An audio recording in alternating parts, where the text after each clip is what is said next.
neige et de verglas. 2 degrés dans l'Allier, c'est là que nous partons pour se régaler. Avec un grand classique de la cuisine française, la soupe aux choux. Popularisée par le film du même nom, c'est la recette parfaite pour se requinquer au cœur de l'hiver. Et pour ne rien gâcher, elle est préparée par la femme de l'auteur du livre qui a inspiré le film culte. Les détails avec Marjorie Lequet. Deux vieux paysans, 2 amis, le Sissis Chéras et le Glaude Ratignier, achèvent modestement leur existence aux confins d'un village bourbonnais en voie de disparition. Une nuit, une soucoupe volante se pose dans le champ du Glaude. Un extraterrestre en sort, que le Glaude appellera la denrée. L'absorption d'une assiettée de soupe aux choux va plonger le voyageur interstellaire dans un tout autre monde, celui du plaisir de vivre, celui aussi de l'amitié, et ce sera la révolution sur sa planète. Aujourd'hui au menu, la soupe aux choux, le plat cultissime d'un livre et d'un film tout aussi culte. La soupe aux choux, mon Blaise, ça parfume jusqu'au trognon. Ça fait du bien partout, qu'elle passe dans les boyaux, ça tient au corps, ça vous fait même des gentillesses dans la tête. C'est la recette du Glaude, et c'est cette recette qui va changer la vie des héros de ce livre qui s'appelait Sissis Chéras et Glaude Ratignier. Interprété par les inoubliables Louis de Funès, Jacques Villeray et Jean Carmet en 1981, cette histoire a été écrite 1 an auparavant par un certain René Fallet, journaliste et romancier. René Fallet était un écrivain bourbonnais. Il y tenait beaucoup. Et pour nous faire saliver, c'est sa femme, Agathe Fallet, qui a partagé sa vie jusqu'à sa mort en 1983, accompagnée de son amie de toujours, Jacqueline, qui nous font l'immense honneur de nous inviter à leur table. Celle-là est particulièrement bonne. Je crois qu'elle aurait plu à la denrée.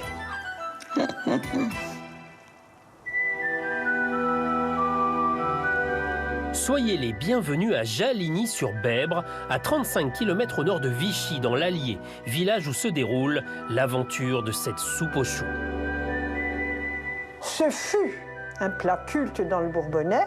Aujourd'hui, c'est un peu déprécié parce que les gens préfèrent la pizza, ils préfèrent le couscous, ils préfèrent quoi encore? Des plats exotiques. Moi, je trouve que la soupe aux choux, c'est le plat le plus exotique du monde. C'est un plat d'hiver. Oui. C'est un plat d'hiver. Hein. Ah oui, c'est un plat Remarque qu'il d'hiver. nous arrive d'en faire l'été. C'est un plat toute saison. C'est un plat toute saison. Pour dénicher toutes les gourmandises nécessaires à cette recette, Agathe et Jacqueline, complices de toujours, ont fait leurs courses dans l'épicerie de Laurie, située au cœur du village.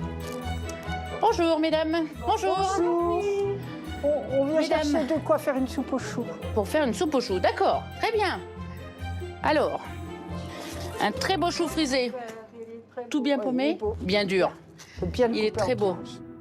Elles achètent aussi carottes, navets, pommes de terre, choux raves et oignons.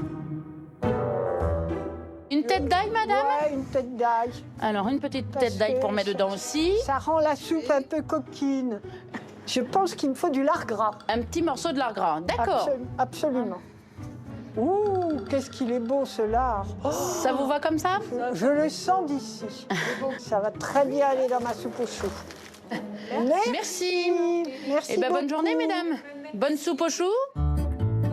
Avant de retourner en cuisine, nos 2 amis nous font découvrir l'exposition située dans le pôle culturel du village, mettant à l'honneur le mari d'Agathe, véritable amoureux du Bourbonnais, terre de ses ancêtres, et où les tourtereaux se sont rencontrés. Pour René, c'est le coup de foudre, mais pour Agathe, c'est une autre histoire. Moi, j'ai gardé aucun souvenir de cette première rencontre. René Fallet a gardé un souvenir parce qu'il m'a vu passer en Vespa. Et après, il m'a fait danser au bal à Jaligny. Il y avait un parquet sur la place de Jaligny. J'ai dansé mal. C'était une horreur. Et moi, je n'étais pas très contente de danser avec ce monsieur. Il m'a fait tout un baratin qui ne m'a pas du tout séduite. Et après, il a commencé à m'écrire. Et je ne sais pas si vous avez remarqué, mais il écrit très, très bien. Et il m'a écrit des lettres d'amour tous les jours pendant je ne sais combien de temps, ce qui fait que j'ai fini par tomber amoureuse de lui. Voilà. Et 1 an après, nous nous sommes mariés. Et c'est d'ailleurs un peu grâce à Agathe que la légendaire soupe aux choux est née. C'est une histoire assez drôle. Nous avions une vieille amie qui était institutrice dans les Hautes-Alpes, qui s'appelait Émilie Carle, et qui un jour a écrit un livre qui s'appelle « Une soupe aux herbes sauvages », qui a eu un succès absolument fabuleux. Je disais, c'est formidable, un succès pareil.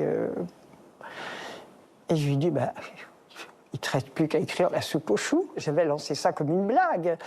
Et en fait, il a pris ça très au sérieux. Il m'a dit, mais c'est une très très bonne idée.